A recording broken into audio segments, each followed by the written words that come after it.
بسم اللہ الرحمن الرحیم۔ السلام علیکم ورحمۃ اللہ وبرکاتہ۔ محترم ناظرین، آج کے اس مختصر سے وقت میں آپ کے سامنے عمرے کا مسنون طریقہ مختصر طور پر بیان کیا جائے گا۔ جب ہمارا کوئی بھائی یا ہماری کوئی بہن عمرے کا ارادہ کرے تو سب سے پہلا کام ان کو احرام باندھنے کا ہوتا ہے۔ احرام باندھنے سے پہلے گھر پر یا میقات سے اگر عمرہ شروع کر رہے ہیں تو وہاں پر سب سے پہلا کام ہے غسل کر لینا۔ غسل کے بعد احرام کی 2 چادریں مرد باپ اوڑھ لیں گے اور خواتین عام جو کپڑے ہیں انہی کپڑوں میں رہیں گی۔ پھر اس کے بعد سب سے پہلا کام یہ کرنا ہے کہ مرد احباب احرام کی چادریں اوڑھ کر، ابھی احرام کی نیت شروع نہیں ہوتی ہے تو اس وقت جو ہے ان کو خوشبو وغیرہ لگانے کی بھی اجازت ہے، بلکہ سنت ہے، اس کا بھی اہتمام کریں۔ اس کے بعد کاندھوں کو اور سر کو ڈھانک کر ہی 2 رکعت نماز نفل ادا کریں۔ نفل نماز مکمل ہونے کے بعد اگر آپ نے گھر میں نفل نماز ادا کی ہے اور احرام گھر ہی میں پہن لیا ہے تو ابھی عمرے کی نیت شروع کر کے تلبیہ نہ پڑھیں یہاں تک کہ ایئرپورٹ پہنچ کر اور ہوائی جہاز کے ٹیک آف ہونے تک نیت نہ کریں، کیونکہ کبھی کبھار ممکن ہے کہ اس میں تاخیر ہو جاتی ہے۔ لیکن اگر میقات سے احرام باندھے ہوں تو فوراً نماز سے فارغ ہوتے ہی سر سے احرام کی چادر ہٹائیں اور عمرے کی نیت کر کے فوراً تلبیہ پڑھنا شروع کریں۔ عمرے کی نیت کے لیے اگر یہ الفاظ یاد ہو جائیں تو بہت بہتر ہے، ورنہ اپنی زبان میں ہی دعا کر سکتے ہیں۔ الفاظ مبارکہ یہ ہیں: اللہم انی ارید العمرۃ فیسرہ لی وتقبل منی۔ اے اللہ، میں نے عمرے کی نیت کی ہے اور آپ مجھ کو قبول فرمائیے اور میرے لیے آسان فرمائیے۔ یا اپنے الفاظ میں اس طرح کی نیت کر لیں اور دعا کر لیں اور فوراً سر سے چادر ہٹا کر تلبیہ پڑھنا شروع کر دیں۔ اور تلبیہ یہ ہے: لبیک اللہم لبیک لبیک لا شریک لک لبیک ان الحمد والنعمت لک والملک لا شریک لک۔ جیسے نیت ہو جاتی ہے اور تلبیہ پڑھ لیتے ہیں تو بس احرام کی پابندیاں شروع ہو جاتی ہیں۔ یہ تلبیہ پڑھنا ایسے ہی ہے جیسے کہ نماز میں تکبیر تحریمہ ہے۔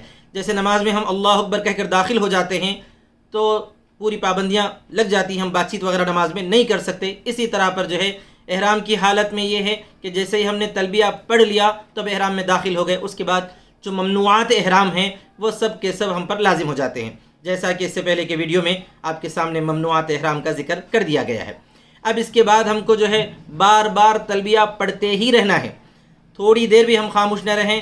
کوئی ضروری بات چیت وغیرہ ہو تو کرنے کی اجازت ہے، اس کے علاوہ جتنا کام ہم سے ہونا ہے بس وہ تلبیہ کا ہی ہے۔ تلبیہ پڑھتے رہیں، پورے کا پورا سفر بار بار تلبیہ کے ورد ہی میں ہم کو گزارتے رہنا ہے، یہاں تک کہ جب ہم مکہ مکرمہ پہنچ جائیں تو ہم کو بہتر ہے کہ اگر داخلہ کا موقع ملے باب السلام سے تو ٹھیک ہے، ورنہ کوئی حرج کی بات نہیں، کسی بھی دروازے سے ہم داخل ہو سکتے ہیں۔ کعبۃ اللہ کے سامنے جب پہنچیں گے تو پہلی نظر کعبۃ اللہ پر جب پڑے تو اس وقت جو دعائیں ہم کر سکتے ہیں کریں، اور سب سے پہلی دعا یہ کرنا زیادہ مناسب ہے یا بہتر نظر آتا ہے کہ اے اللہ، ہم یہاں جتنی دعائیں کریں ان دعاؤں کو آپ شرف قبولیت عطا فرما یا قبول فرما، اس طرح کی دعا دل میں کر لیں۔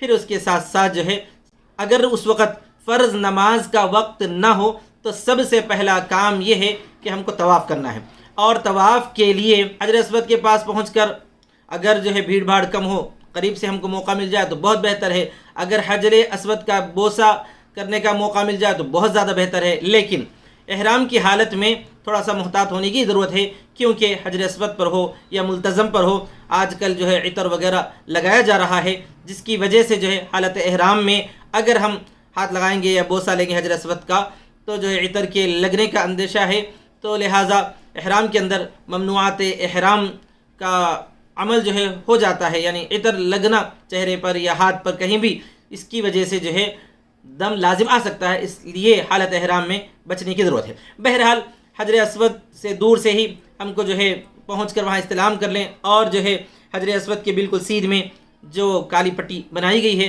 وہاں تک بالکل ہم کو سامنے پہنچنا ہے، اور پہنچ کر طواف کی نیت کر لینا ہے، اور دونوں ہاتھ کانوں تک ایسے اٹھانا ہے جیسا نماز میں اٹھاتے ہیں، اور کہنا ہے بسم اللہ اللہ اکبر۔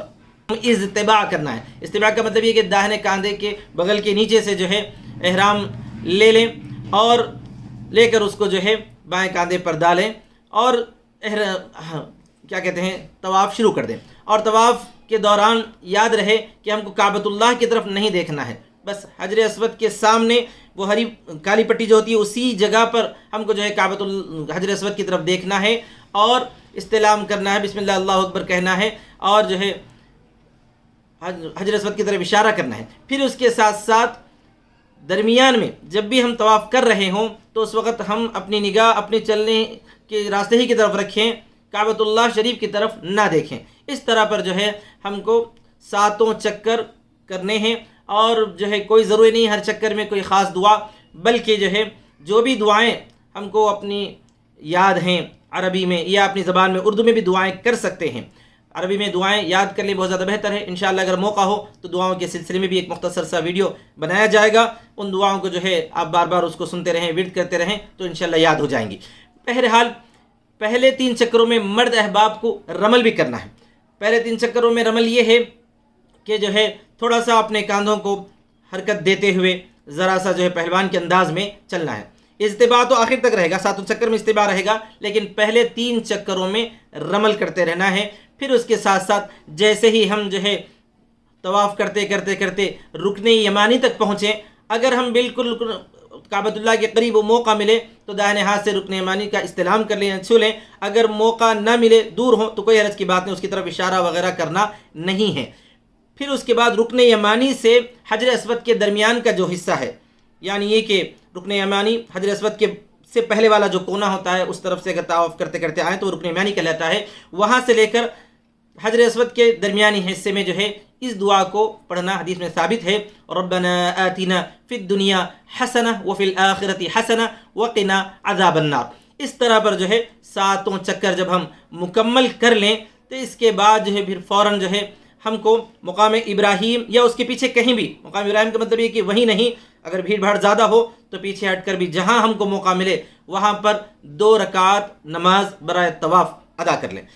ان 2 رکعتوں کے ادا کرنے کے بعد آب زمزم پئیں اور خوب سیر ہو کر پئیں. جتنا اللہ تعالیٰ نے ہم کو اس وقت موقع دیا اتنا جو ہے خوب سیر ہو کر پئیں. پھر اس کے بعد ملتزم کی طرف آئیں. ملتزم پر بھی جیسا کہ ابھی عرض کیا گیا، ملتزم پر بھی جو ہے چمٹ کر دعا کرنا ہے، لیکن چونکہ آج کل جو ہے وہاں پر بھی عطر وغیرہ لایا جاتا ہے تو چمٹنا نہیں چاہیے، کیونکہ اس کی وجہ سے ہمارے احرام پر یا ہمارے جسم پر جو ہے کچھ نہ عطر وغیرہ لگنے کا اندیشہ ہو جاتا ہے. لہذا دور رہ کر ہی خوب دعائیں کریں، رو رو کر جتنا ہم سے ہو سکے دعائیں کرتے رہیں، دنیا اور آخرت کی بھلائی کے لیے، ساری امت مسلمہ کی فلاح و کامیابی کے لیے، اپنے لیے اپنے والدین کے لیے خوب دعائیں کریں.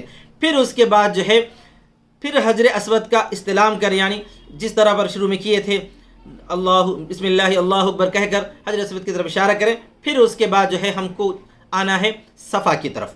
صفا کی طرف جب جائیں گے اور اس وقت میں صفا کو جب پہنچیں گے، جاتے وقت میں ان الصفا والمروۃ من شعائر اللہ آیت مبارکہ کا یہ حصہ پڑھتے ہوئے صفا کی طرف جائیں.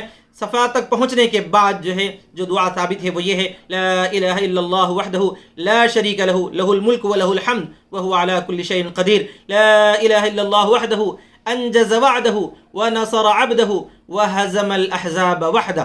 اس طرح پر جو ہے وہاں دعا کریں. پھر اس کے بعد حجر اسود کی طرف استلام کر کے پھر دعائیں کرتے رہیں.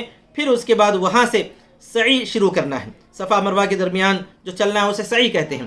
سعی شروع کرنا ہے اور نارمل کیفیت کے ساتھ مرد احباب بھی عورتیں بھی سعی شروع کریں. پھر درمیان میں جہاں میلین اخضرین ہیں، جس میں ہری لیٹیں آج کل نظر آتی ہیں، ان ہری لیٹوں میں یہ ہرا جو حصہ ہے اس حصے میں مرد احباب تھوڑا سا تیز چلیں اور عورتیں نارمل کیفیت کے ساتھ ہی چلنا چاہیے.